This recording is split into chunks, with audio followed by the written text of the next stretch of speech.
El Ministerio Apostólico Altar de Jehová de Eclesia presenta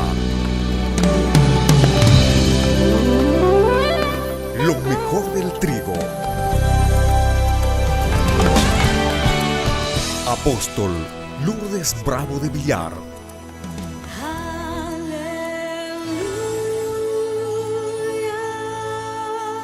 Jueces capítulo 6, versos 7 al 8. Cuando los hijos de Israel clamaron a Jehová a causa de los madianitas, Jehová les envió un profeta. ¿A quién clamaron? A Dios. ¿Y qué les envió Dios? Una palabra por medio de un hombre, de un profeta.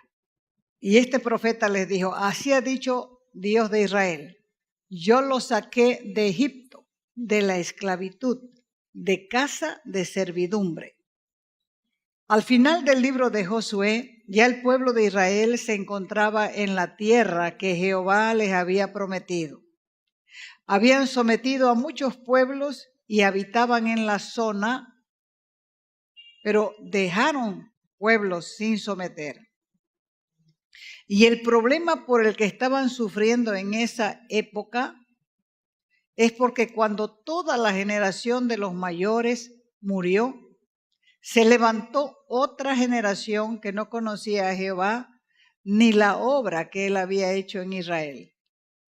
Por esa causa, cada quien hacía lo que bien le parecía. Quizá comenzaron haciendo lo bueno después de la muerte de Josué, pero terminaron haciendo lo malo ante los ojos de Jehová. Por esa causa, Dios levantó jueces en Israel. Eran una especie de caudillos o libertadores con un carisma especial y con la unción del Espíritu Santo para hacer el trabajo a que habían sido llamados. Hubieron muchos jueces, hombres y también mujeres entre ellos. También Gedeón fue uno de esos jueces. En la historia de Israel, la época más desalentadora fue en la que vivió precisamente Gedeón. Era un tiempo de apostasía, de confusión y de desorden. ¿Qué es apostasía? Es la renuncia y abandono público que hace una persona de sus ideales o creencias religiosas para seguir algo diferente. Después de 40 años de liderazgo, quiere decir, después de 40 años, nuevamente el pueblo de Israel estaba haciendo lo malo ante los ojos de Jehová. Y por esa causa, Jehová quitó la protección sobre ellos. Y vino el pueblo de Madián a oprimirlo por 7 largos años. Esto los llevó a esconderse como ermitaños en cuevas, en cavernas, y muchos se cuestionaban pensando en las maravillas que les habían contado acerca de cómo Dios los había sacado con mano poderosa de Egipto. Y también les contaron de la caída de las murallas de Jericó, pero ahora vivían atemorizados buscando dónde esconderse. La iglesia hoy está envuelta en una guerra espiritual contra las fuerzas del enemigo. Y es bueno que empecemos también a cuestionarnos y a definir de qué bando estamos. ¿En qué bando estamos? Si estamos del lado del ejército de Dios o estamos al lado del ejército de las tinieblas. Porque en esta guerra no existe término medio. Tampoco hay campo para los neutrales.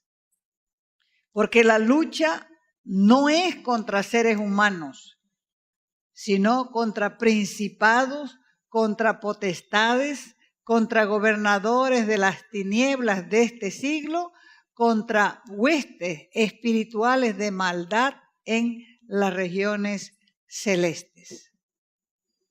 Por eso es necesario que nos vistamos con toda la armadura de Dios. ¿Para qué? para estar firmes contra las acechanzas del maligno. Quiero aclararles que esta guerra no se gana en nuestras fuerzas. Esta guerra la vas a ganar cuando entiendas que tienes que vivir en santidad y ser dirigido por el Espíritu Santo. Si el intercesor, si el orador, si el guerrero no está en santidad, no va a ser más que un loro. O sea que va a repetir palabras como el loro, pero no va a hacer ningún estrago en el mundo espiritual. Las armas de nuestras milicias, decía el apóstol Pablo, no son carnales, sino poderosas en Dios para la destrucción de fortalezas. ¿Dónde están las fortalezas? En la mente. La fortaleza de la mente. La mente tiene fortaleza, la mente argumenta, la altivez se levanta en la mente. ¿Contra qué? Contra el conocimiento de Dios. Por eso es que Él nos manda llevar cautivos los pensamientos a la obediencia de Cristo, a la palabra, a sujetar los pensamientos con la palabra.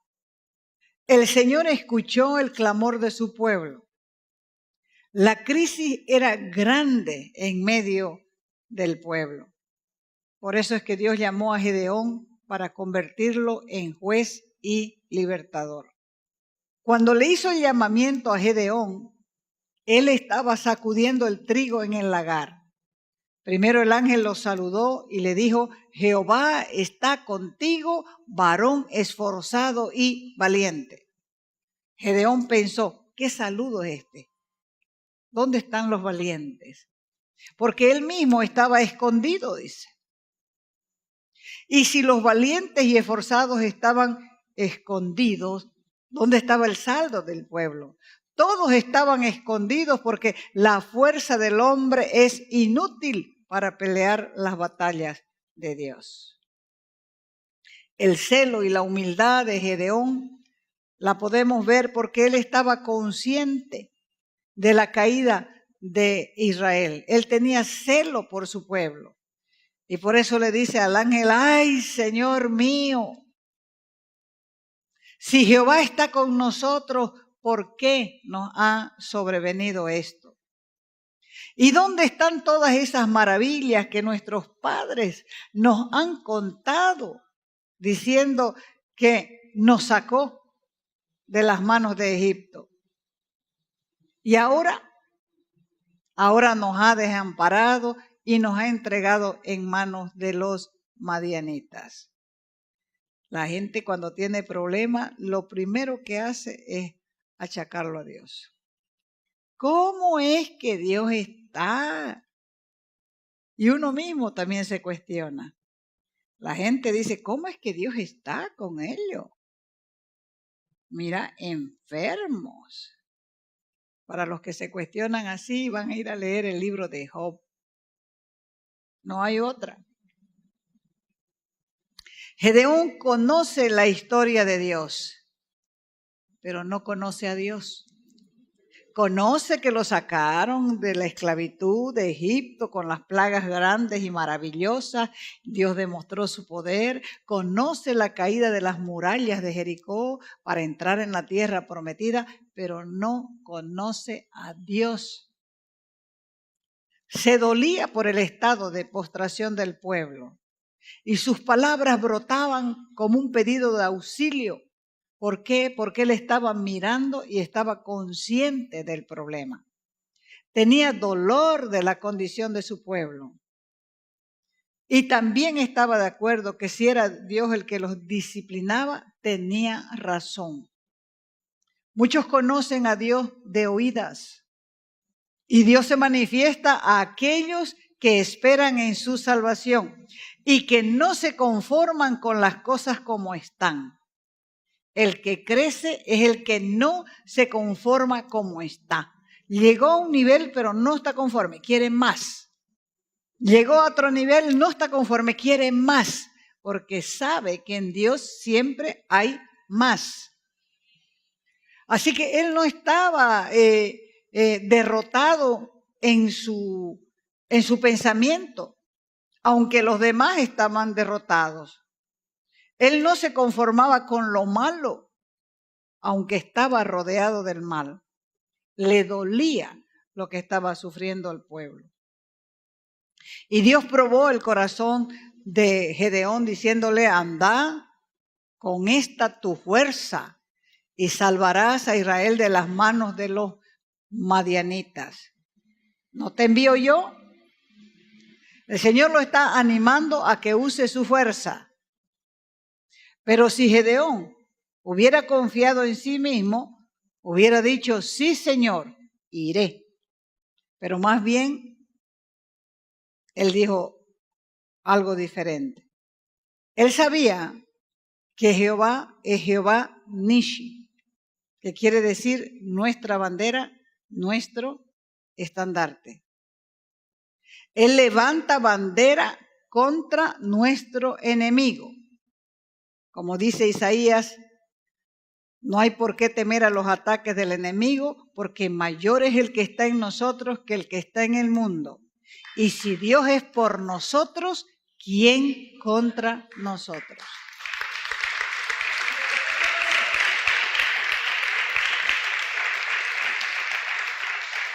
Mire cómo lo que respondió Gedeón. ¿Con qué salvaré yo a Israel? Ya él está tomando posición. Pero lo primero que él ve es que no tiene nada. Por eso dijo: ¿quién soy yo para salvar? Vengo de una familia pobre de Manasés, el menor de la familia. Gedeón no tiene rangos. Y los que Dios usa en la iglesia también no tienen rango, no tienen títulos. Y cuando él está diciendo que es el menor de la casa de su padre, era verdad. Pero nosotros tenemos muchos ejemplos en la Escritura donde podemos ver que la gente que Dios llama no tiene títulos y no tiene rangos. Lo hizo con el rey David. Era el menor entre sus hermanos. Y cuando Samuel iba a ungir al futuro rey de Israel, él estaba mirando al ojo y era un profeta que nunca, dice la Escritura, cayó en tierra sus palabras. Pero como era hombre, uno puede equivocarse. Así que Dios tuvo que hablarle a Samuel y decirle: yo no miro lo que mira el hombre. Pues el hombre mira lo que está delante de sus ojos, pero Jehová mira el corazón. Así que con ese llamado Gedeón pidió una señal. La señal fue la ofrenda, porque él desconfiaba de sí mismo, de su propio discernimiento espiritual. Él no quería equivocarse porque eran tiempos peligrosos. Por eso pide una señal. Y así Dios nos manda a nosotros a probar los espíritus y someter nuestros discernimientos al juicio de Dios. Hay situaciones tan importantes en la vida del creyente en que es necesario eliminar toda forma de duda, sobre todo en este tiempo en que Satanás está detrás de algo. Porque la Escritura dice que Satanás se disfraza como ángel de luz para engañar, si fuera posible, ¿a quiénes? A los escogidos. Así que vivimos en un tiempo en que la gente corre hacia los profetas como si fueran brujos y reciben todo de ellos. Y ese rato están emocionados, quieren todo y luego se olvidan. Ni recuerdan siquiera qué les dijeron. ¿Por qué? Porque no viven en comunión con Dios. Gedeón estaba solo. No quería equivocarse. Nosotros tenemos una ventaja sobre él. No estamos solos. Tenemos un espíritu superior dentro de nosotros que se llama Espíritu Santo. Es verdad que Dios puede darnos señales aún hoy en día, tal como hizo con Gedeón. Y este tipo de duda no ofende a Dios. Él no estaba dudando de Dios. Él tenía que asegurarse que el llamado era de Dios. Porque Pablo dijo que Satanás se disfraza como ángel de luz. Más bien es buena porque a través de ella confirmamos su voluntad a través de otros hermanos que están en buena relación con Él y en santidad. Cuando la ofrenda estuvo sobre la peña, el ángel hizo subir fuego y consumió la carne. Consumió la carne, consumió los panes sin levaduras, y esto también tiene un significado espiritual. La ofrenda no se puede ofrecer en cualquier lugar. Solo en Cristo Dios la acepta. Y no hay sacrificio acepto si no es sobre la base de la justicia de la roca, que es Cristo. Entonces el fuego podrá salir y quemar la ofrenda, porque solo Dios puede encender el fuego. Y con el fuego la ofrenda es quemada y sube a Dios como olor grato. Y entonces la ofrenda es recibida. Entonces el Espíritu Santo es derramado sobre aquellos que han recibido al Señor y se han ofrecido como una ofrenda grata, agradable. Y la ofrenda que somos nosotros tiene que ser quemada y reducida a cenizas. Así también nosotros tenemos que morir para que Dios tenga la ganancia. Siempre les he dicho que Dios no les va a pedir algunas cosas, les va a pedir todo. Porque Él tiene que asegurarse que tu corazón sea de Él. Porque Él no va a derramar unción sobre un corazón que no es de Él. La ofrenda de Gedeón era modesta, era solo un cabrito. Eso era nada comparable a la que ofrecieron otros. Por ejemplo, Abraham ofreció una becerra, una cabra, un carnero, una tórtola, un palomino. O sea, un cabrito a comparación de esto era nada. Los tiempos de Abraham, ¿por qué ofreció tanto? Porque eran tiempos de abundancia. Estos tiempos de Gedeón eran tiempos de escasez. Muchos hoy están viviendo en escasez, con problemas, desesperados. Y la verdad de la palabra de Dios se cuestiona. ¿Por qué? Porque muchos creen que Dios no es capaz de ayudarnos, pero se olvidan que Dios no ha cambiado, que es el mismo ayer, hoy y por los siglos. Después que ofreció la ofrenda, Gedeón se dio cuenta de que hablaba con el ángel de Jehová y entonces se llenó de temor. No dice que al principio tuviera temor. ¿Cuándo fue que él comenzó a temer? Cuando se dio cuenta que era real. Pero Dios le dice, no vas a morir. Entonces Gedeón edifica el altar y lo llama Jehová Shalom, que quiere decir Jehová de paz. Y cuando la ofrenda fue ofrecida o es ofrecida, el creyente está en la presencia de Dios como adorador. Y habiendo hecho la paz con Dios por medio del sacrificio de sangre, luego levanta su propio altar personal que es indispensable para adorar a Dios, primero para poder servir al hombre.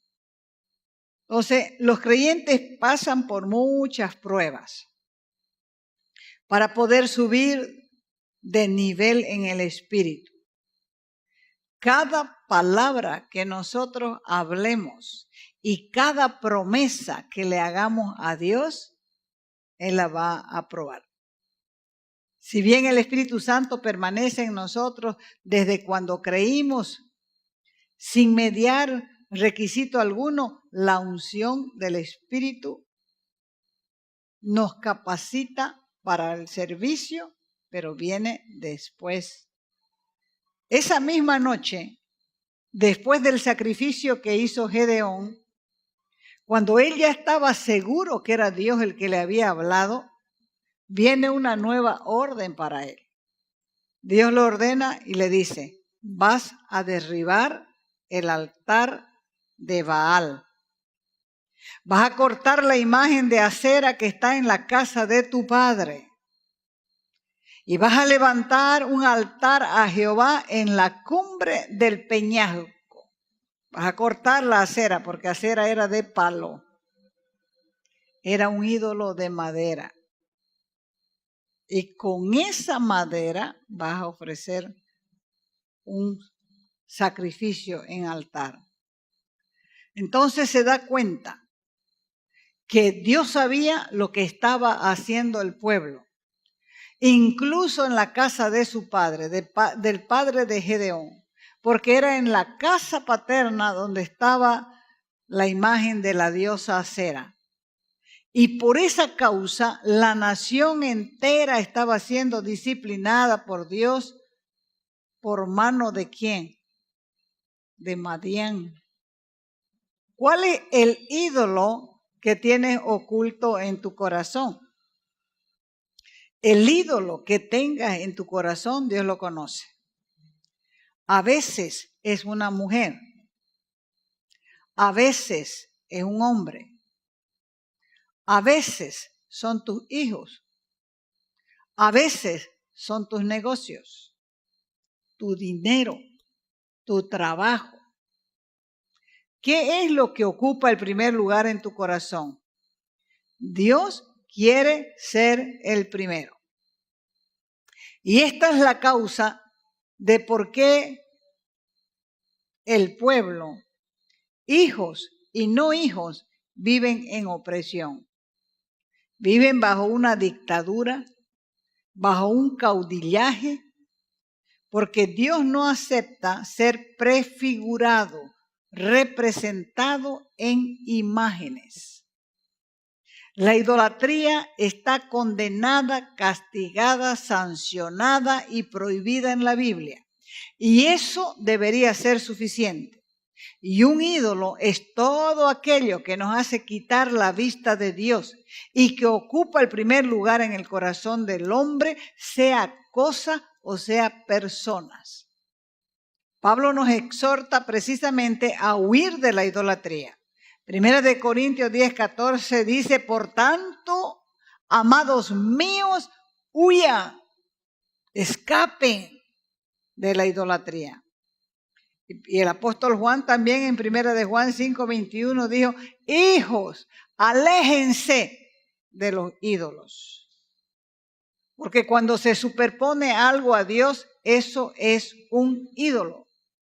Por eso dice el Señor: el que ama a padre, a madre, a hijo, a hija, más que a él, no es digno de él. ¿Qué es lo que está haciendo con estas palabras? Está derribando los ídolos que son los objetos de veneración. ¿Qué significa derribar los ídolos? Significa barrer, limpiar, quitar todo lo que reclame nuestra atención o nuestro amor por encima del Señor. Entonces, cuando hay algo que reclama nuestra atención por encima del Señor, entramos en conflicto. Hay pelea, hay resistencia con todos los que nos rodean. Hay amenazas, hay problemas, hay peligros. No se olviden que el que vence las amenazas, los problemas y los peligros en este desafío será llamado Jerubbaal, que quiere decir enemigo de los ídolos. Y en el cielo va a ser conocido un Jerubbaal como uno que destruye ídolos. El mundo está lleno de ídolos, a los cuales es preciso derribar para que Dios pueda actuar. Si hay un pecado que irrita al Señor, es la idolatría. El pueblo de Israel tuvo que sufrir 70 años de cautiverio en Babilonia para que aprendan que Jehová, nuestro Dios, uno es. Ahora, ¿cuántos años vas a tener que sufrir vos para aprender esto? El primer altar que levantó Gedeón fue para adoración personal a Dios. Pero el segundo altar que levantó fue como testimonio a toda su familia y a la ciudad entera donde él vivía. Lo que hizo Gedeón aquella noche, con la ayuda de algunos siervos, causó un revuelo, un alboroto al día siguiente. Querían matarlo el pueblo a Gedeón. Pero desde entonces comenzaron a saber que Dios estaba con él, porque el Espíritu de Dios vino sobre él. Y al sonido del cuerno del shofar, toda su familia se le unió. Así que su testimonio había sido eficaz. Primero atrajo a su padre, luego atrajo a toda la familia y más adelante fue conocido su nombre en todo el pueblo de Israel. ¿Cuándo sucedió esto? Después que destruyó los ídolos. Y estuvo listo para entrar en batalla, porque el Espíritu de Dios vino sobre él y estuvo capacitado para ser un vencedor.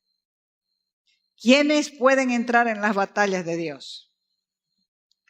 Los ungidos, los que están ungidos por el poder del Espíritu Santo. ¿Quiénes son aquellos que reciben el Espíritu Santo? Los que han derribado los altares de los ídolos personales.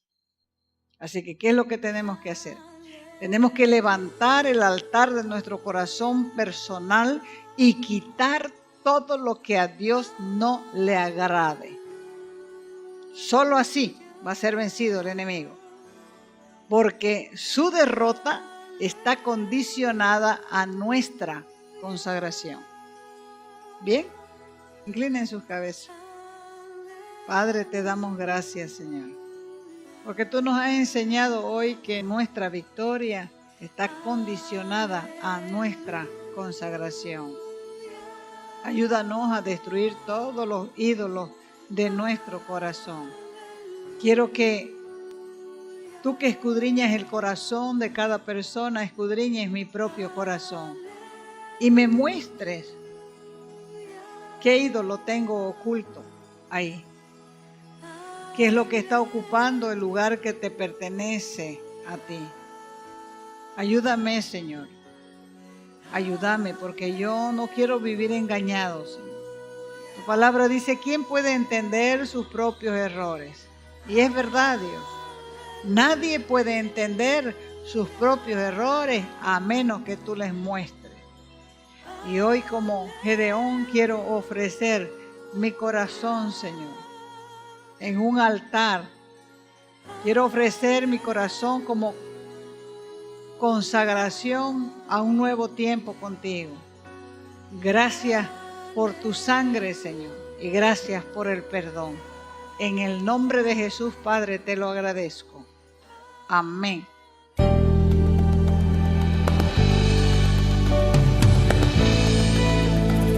Te invitamos a nuestras conferencias los días viernes, sábados y domingos a las 20 horas y el domingo a las 10 de la mañana. Calle Nicolás Suárez, esquina Félix Pinto,